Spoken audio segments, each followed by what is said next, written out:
됐습니까? 훌륭하십니다. 네, 이번 주 암송 구절 같이 한번 암송하겠습니다. 시작. 이와 같이 그리스도도 많은 사람의 죄를 담당하시려고 단번에 들으신 바 되셨고 구원에 이르게 하기 위하여 죄와 상관없이 자기를 바라는 자들에게 두 번째 나타나시리라. 히브리서 9장 28절 말씀. 아멘. 네. 오늘 함께 은혜 나눌 말씀은 룻기 1장 6절부터 22절까지입니다. 룻기입니다. 룻기 1장 6절부터 22절까지 말씀 함께 보겠습니다. 룻기 1장 22절부터 6절부터 22절까지 한 목소리로 봉독하겠습니다.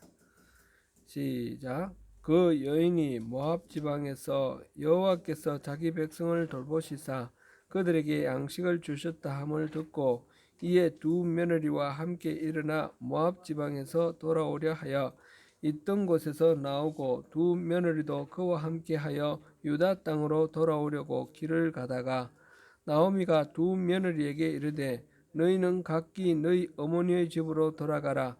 너희가 죽은 자들과 나를 선대한 것 같이 여호와께서 너희를 선대하시기를 원하며 여호와께서 너희에게 허락하사 각기 남편의 집에서 위로를 받게 하시기를 원하노라 하고 그들에게 입맞춤에 그들이 소리를 높여 울며 나오미에게 이르되 아니니이다. 우리는 어머니와 함께 어머니의 백성에게로 돌아가겠나이다 하는지라.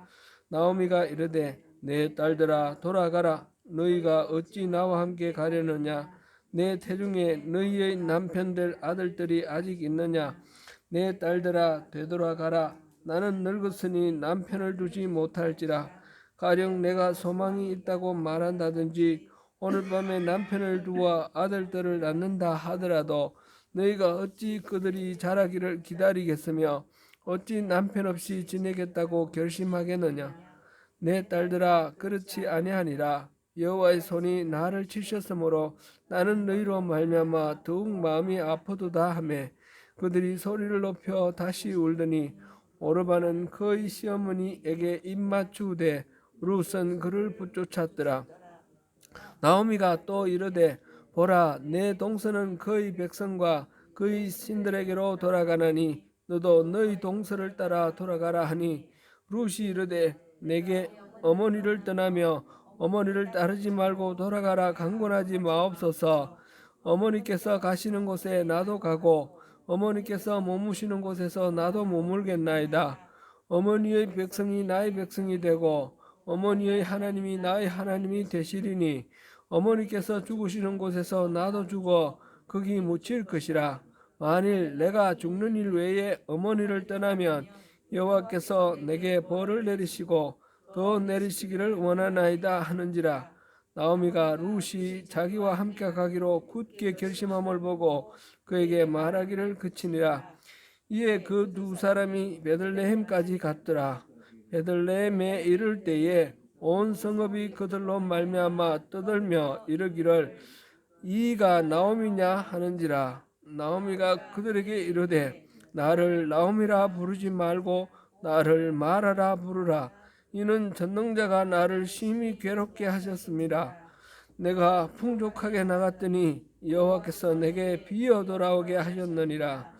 여호와께서 나를 징벌하셨고 전능자가 나를 괴롭게 하셨거늘 너희가 어찌 나를 나오미라 부르느냐 하니라. 나오미가 모압 지방에서 그의 며느리 모압 여인 룻과 함께 돌아왔는데 그들이 보리추수 시작할 때에 베들레헴에 이르렀더라. 아멘.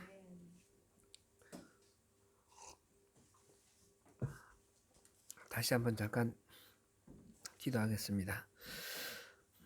은혜로우신 하나님, 하루의 그 분주한 일과 마치고 육신은 피곤하지만 또 주님 말씀 사모해서 이렇게 함께 모여 예배합니다. 주님 우리 예배를 기쁘게 받아주시고 우리 한 사람 한 사람 영혼을 주님께서 만나주시고 타치하여 주십시오. 오늘 말씀 통해서 주님과의 새로운 관계가 또 맺어지고 깊어지는 그런 시간 되기를 원합니다. 주님을 더 깊이 알고 주님 뜻을 우리 삶 속에 체화하여 주님 뜻을 말로나 또는 손발로 이루며 살아가는 그런 인생 되기를 원합니다. 우리에게 이 시간 은혜 베풀어 주시고 우리와 함께하여 주십시오. 예수님 이름으로 기도드립니다. 아멘. 네, 우리 지난주부터 룻기를 보고 있습니다. 룻기 베들레헴에 살던 엘리멜렉이라는 사람의 가정이 몰락하는 것으로부터 시작해서 이 룻기가 전개됩니다. 하나님의 은혜로 되찾은 땅, 가나안 땅, 그 약속의 땅에 가뭄이 찾아왔습니다. 떡집이라는 이름을 가진 베들레헴이 떡집이 아니라 굶주림과 헐벗음으로 백성이 살 수 없는 그런 지경이 되었습니다. 마치 그 베데스다 연못, 은혜의 집이라는 그 이름을 가진 베데스다 연못이 시기와 질투와 갈등, 경쟁으로 얼룩진 그런 곳이 되었던 것처럼 지금 떡집이 기근을 당하여 먹을 것이 없는 그런 상황이 되었습니다. 약속의 민족 이스라엘의 백성인 엘리멜렉과 그 가족들은 하나님의 복을 거절당한 모압 땅으로 살 길을 찾아 떠나갔습니다. 굶주림을 면하고 좀 잘 살려고 모압을 갔는데 그곳에서 더 큰 불행을 당했습니다. 엘리멜렉이 죽었습니다. 뭐 때문에 죽었는지 이유는 나오지 않는데 한 집의 가장이 죽었으니까 그 얼마나 큰 일입니까? 그래도 그나마 그래도 안심이 되는 것은 든든한 두 아들이 있었습니다. 그래서 나오미는 두 아들을 장가 보내고 또 따뜻한 그런 가정을 이루면서 살기를 원해서 두 아들을 장가 보냈는데 이 두 아들이 또 죽었습니다. 이 두 아들도 무슨 이유로 어떻게 죽었는지는 모르지만 어쨌든 죽었습니다. 지금 남아있는 사람은 시어머니와 두 며느리, 세 과부만 남아있습니다. 남편도 이렇게 평생을 같이 살기로 해로하기를 원하는데 먼저 죽고 혼자 남으면 정말 허전하고 비통하고 안타까울 것입니다. 그러나 남편은 남편이라 하고 자식을 앞세우는 부모의 그 마음의 심정은 얼마나 또 애통하고 또 아프겠습니까? 그런데 그렇게 까닭을 알 수 없는 그런 불행이 엎친 데 덮쳐서 이렇게 한 집안이 완전히 이제 말하자면 거덜났습니다. 망했습니다. 고대 사회에서 여성들은 오늘날처럼 경제활동을 할 수 있는 것도 아니고 신분이 이렇게 존중받는 그런 것도 아닙니다. 인구조사할 때 여성은 카운트도 안 될 정도로 그렇게 존재감이 없는 것이고 노비처럼 이렇게 소유물로 취급되던 그런 때입니다. 그런데 남자가 없이 새 과부가 산다면 무엇을 먹고 어떻게 살겠습니까? 큰 위기에 빠졌습니다. 이렇게 가정이 철저히 망가지고 파괴된 상황에서 어찌할 바를 모르고 있는 이 기구한 인생, 이 주인공 나오미가 오늘 본문에서 드디어 살 길을 찾아 떠납니다. 곧 나오미의 선택을 보면서 하나님 나라 백성들이 어떻게 살아가야 할까? 특별히 어려움에 처하고 이렇게 절망 가운데 있을 때에 어떻게 회복해 나갈 것인가? 그것을 우리 같이 한번 살펴보도록 하겠습니다. 지난주에 룻기를 개관하면서 한 단어, 중요한 단어 하나를 소개했습니다. 기억나십니까? 히브리 말로 뭐라고 그랬죠? 헤세드라는 말을 우리 기억하자 했습니다. 헤세드라는 말은 자비, 인애, 긍휼 그런 말로 뜻으로 번역되는 단어입니다. 원래 이제 이건 동사 하사드라는 동사에서 나왔는데 구원하다, 지키다, 보살피다 그런 의미를 갖는 말에서 명사형으로 바뀌었습니다. 그러니까 이 헤세드는 사랑을 베풀어주고 보살펴주는 것을 가리키는 그런 명사입니다. 몰락한 가정의 어른인 나오미가 이제 고향으로 돌아가려고 길을 떠났습니다. 지금 모압 땅에서 완전히 망했는데 그 망한 가운데서 소문 들으니까 여호와께서 자기 백성을 돌보시사 그들에게 양식을 주셨다 함을 들었다 이랬습니다. 자기들이 기근을 당해서 떠나왔던 곳 베들레헴에 하나님께서 양식을 주셨다는 소식을 듣고 그 베들레헴을 향해서 돌아갑니다. 이 나오미의 귀한 길에 보니까 두 며느리도 따라 나섰습니다. 나오미는 두 며느리를 돌려보내며 제가 하라고 다시 결혼해서 다시 남편을 맞아라고 그렇게 권합니다. 나오미에게 있어서 이 두 며느리는 사실상 굉장히 든든한 그런 필요한 존재였을 것입니다. 자기는 이미 늙었지만 두 며느리는 젊었으니까 뭘 하더라도 두 며느리가 잘할 테고요. 혼자 사는 것보다 같이 살면 더 외롭지도 않고 여러 가지 유익한 사항이 있었을 것입니다. 그러나 나오미는 자기 이 중심적인 생각으로 자기에게 뭐가 유리한가 그걸 보지 아니하고 이 두 며느리에게 너희들 어머니께로 돌아가라, 친정으로 돌아가라 그렇게 말을 하고 각기 자기의 남편에게 복을 받으라 그렇게 말을 합니다. 이제 결혼을 해서 새 남편을 얻어서 다시 새로운 인생을 살아가라 그렇게 말합니다. 며느리들은 계속해서 그 시어머니를 따라가려고 합니다. 한사코 이 시어머니의 그 만류를 친정으로 돌아가라고 하는 그 만류를 받아들이지 않고 따라가려고 합니다. 그럴 때 나오미가 이제 이 며느리를 설득하는 말이 이 계대 결혼 그 이야기를 합니다. 내가 이미 늙었는데 언제 남편을 맞이하겠느냐. 내가 요행이 남편을 맞이해서 아기를 낳는다 하더라도 그 아기가 자랄 때까지 너희들이 어떻게 기다리겠느냐.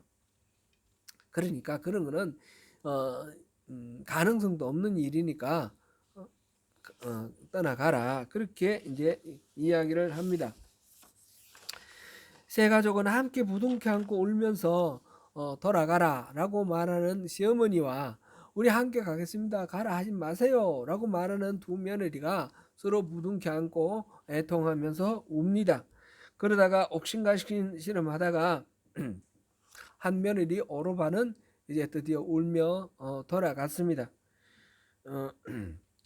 자신의 편안함이나 유리함, 권리 이런 거를 내세우지 않고 며느리들의 입장에서 며느리가 더 좋은 남은 인생을 살아갈 수 있도록 배려하는 이 나오미의 헤세드, 나오미의 그 인애가 지금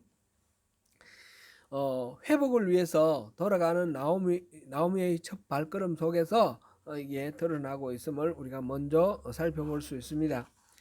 한 며느리 오르바는 떠났지만 룻은 한사코 시어머니와 같이 가려고 합니다.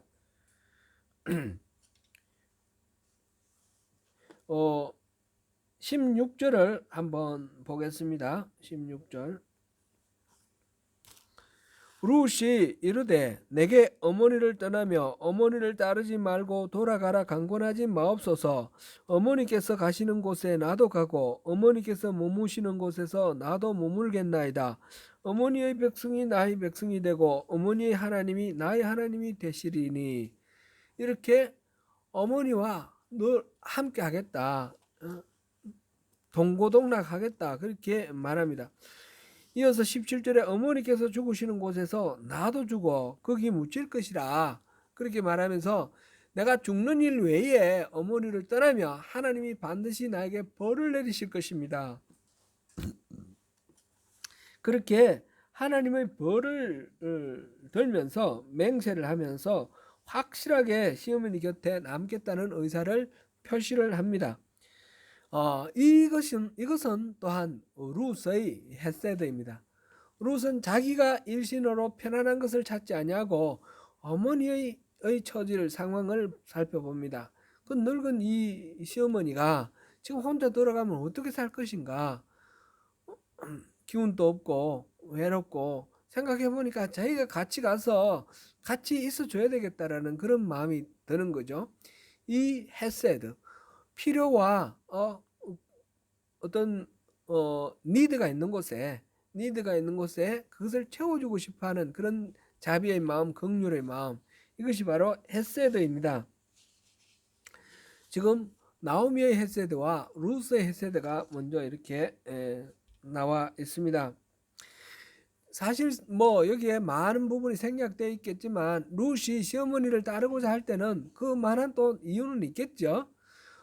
시어머니와 같이 사는 것이 지긋지긋하고 힘들고 뭐 괴로웠더라면 같이 가겠다 그런 말은 안 하겠죠.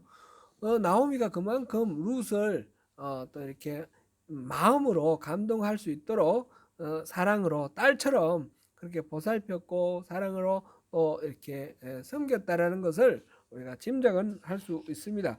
아무리 그렇더라도, 그렇게 하더라도 그 시어머니를 따르고 시어머니와 함께하고 함께 죽겠다라고 말하는 이 룻의 헤세드, 이거는 하나님께서 이 룻에게 특별히 베풀어 주신 그 은혜다, 이렇게 생각이 됩니다. 두 사람은 드디어 베들레헴에 도착했습니다. 동네 사람이 나오미의 귀향을 떠들썩하게 맞이합니다. 그러면서 이가 나오미냐, 이 사람이 나오미냐, 그 이전부터 이 동네 살다가 모압 땅으로 간 엘리멜렉의 집안에 대한 이야기는 들었겠죠. 베들레헴 사람들이 들었는데 그 집이 어떻게 됐다는 소문도 아마 들었을지도 모르겠습니다. 그래서 나오미가 돌아왔다는 소식 듣고 이 사람이 나오미인가, 그렇게 이제 모두들 이렇게 쑥덕쑥덕하면서 맞이를 합니다. 그때 나오미가 하는 말이, 나를 나오미라 하지 마라. 나오미라는 말은 기쁨, 희락이라는 뜻입니다. 나를 나오미라 하지 마라. 나는 그 나오미라는 이름에 맞지 않다. 나를 마라라 불러라. 마라는 괴로움이라는 뜻입니다. 쓰다라는 뜻입니다. 쓰라리라는 그런 뜻이죠. 그 출애굽 때 그 홍해를 건너서 수르 광야에 들어와서 사흘 길을 걸었는데 마실 물이 없어서 고통을 했을 때 마침 물이 나타났습니다. 근데 그 물을 먹어보니까 너무 써서 먹지 못했다 그랬습니다. 그래서 하나님을 원망하고 막 이런 게 나오는데, 모세가 기도하고 나무 토막을 하나를 던지니까 물이 달아졌다 그랬고요. 그리고 바로 조금 있다가 12 종려나무가 있는 그 엘림이 나타났죠.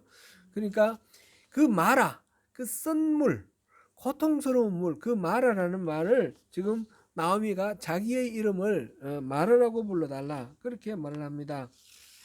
그만큼 지금 자기 처지가 고통스럽고 힘들다라는 것을 말하는 것이죠. 모든 것을 다 잃고 돌아온 곳이 지금 베들레헴입니다. 나오미 가족이 살 수 없어서 떠났던 고통스러운 장소, 그 베들레헴으로 돌아왔습니다. 기근이 들어 식구들이 먹고 살 수 없어서 그래서 떠났던 자리, 헐벗어서 살기 위해서 벗어나려고 했던 그 자리가 바로 베들레헴입니다. 그런데 지금 나오미와 룻은 베들레헴에 돌아왔다는 것, 이것이 우리가 앞으로 계속해서 룻기를 보면서 살펴볼 내용이지만 이것이 바로 살 길이 되었다라는 사실을 우리가 주목할 필요가 있습니다.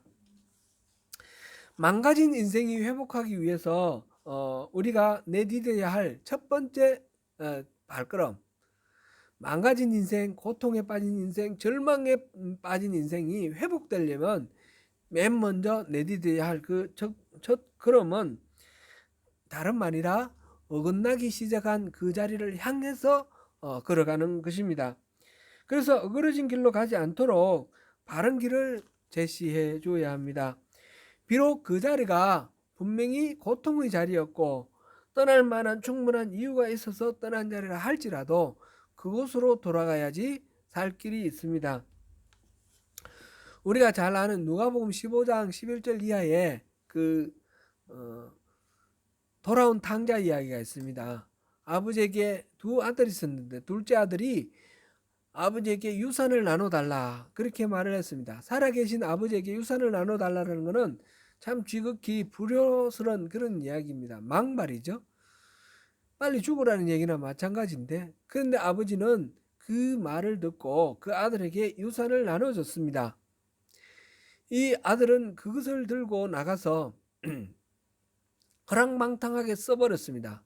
금방 나눠 받았던 유산은 다 써버리고 이제 찾아오던 친구들도 없고 먹고 사는 가장 기본적인 문제까지 해결이 안 됩니다. 그래서 돼지치는 목동이 되었는데 돼지가 먹는 쥐엄나무 열매를 먹으려고 해도 그것도 허락이 되지 않습니다. 그럴 때에 그가 아버지 집을 생각했습니다. 그 아버지 집이 마냥 좋았더라면 그 집을 떠나지는 않았을 것입니다.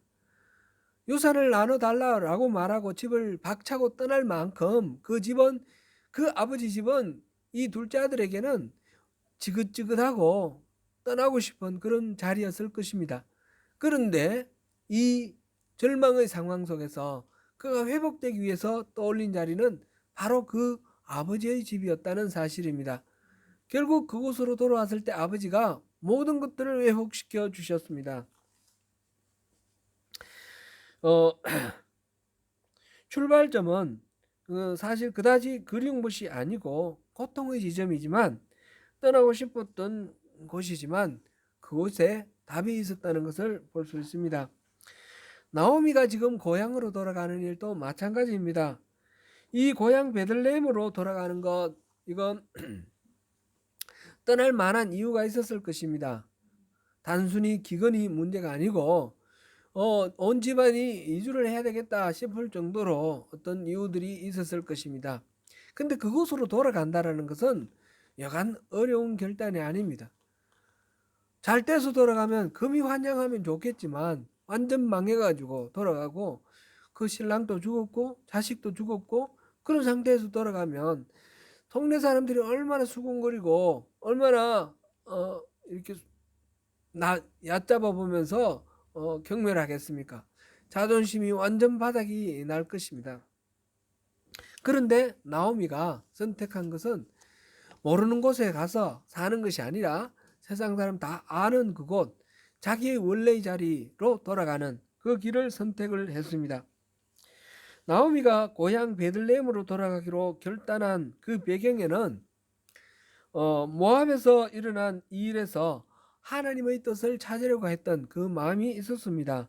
그 불행이 그저 우연이 아니라 하나님의 징계라고 여겼기 때문입니다. 21절 읽어보겠습니다. 20절부터 21절 두 절을 읽겠습니다. 나오미가 그들에게 이르되 나를 나오미라 부르지 말고 나를 마라라 부르라. 이는 전능자가 나를 심히 괴롭게 하셨음이니라. 내가 풍족하게 나갔더니 여호와께서 내게 비어 돌아오게 하셨느니라.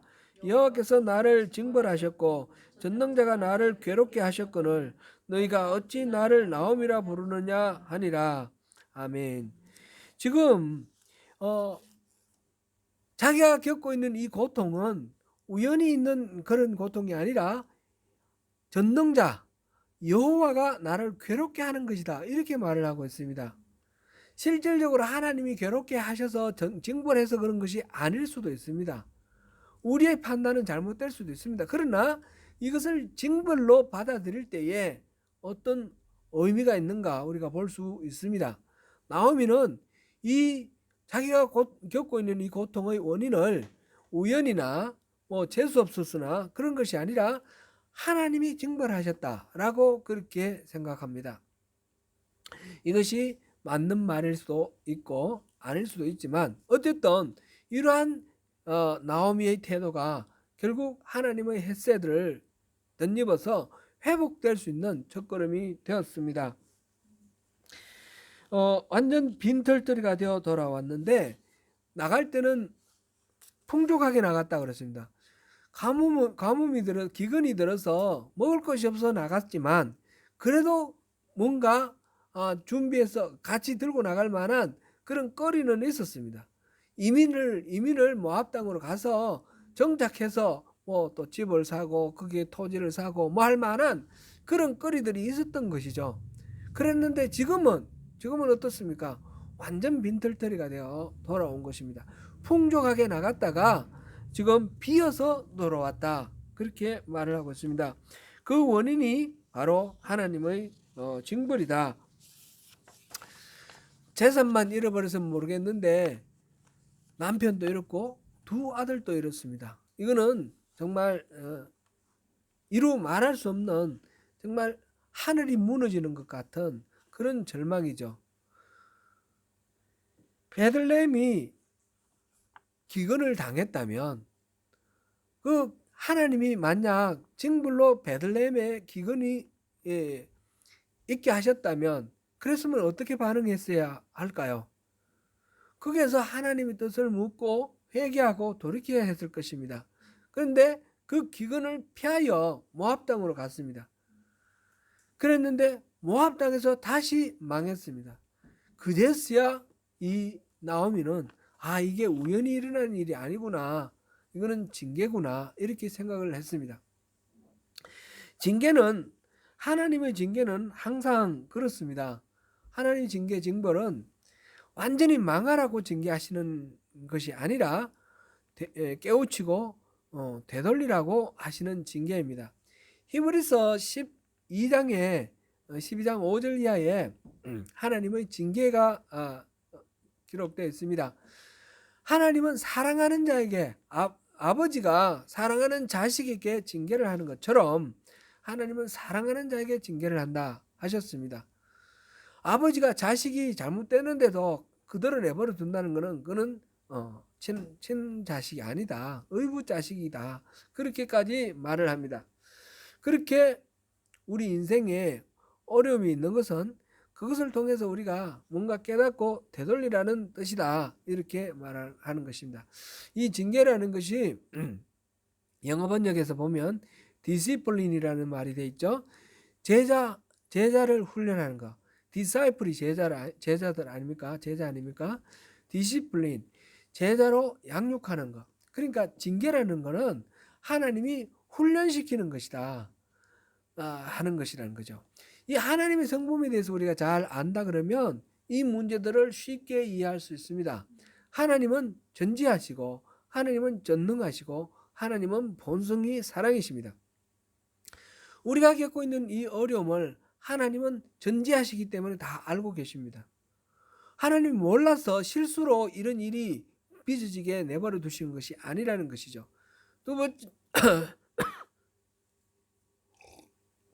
두 번째로는 하나님은 전능하십니다. 하나님은 모든 문제의 해결 방법을 다 갖고 계십니다. 우리가 겪고 있는 이 문제가 하나님이 손댈 길이 없어서 어쩔 수 없어서 그대로 내버려 두는 그런 상황이 아니라는 것이죠. 하나님 분명히 방법이 있다는 것이죠. 그런데 이 일이 지금 내게 이런 고통이 있고 이런 절망스러운 상황이 있다 그러면 하나님이 날 망하라고 하셨거나 아니면 하나님이 날 사랑하신다면 내게 뭔가 유익이 있거나 그렇겠죠. 하나님의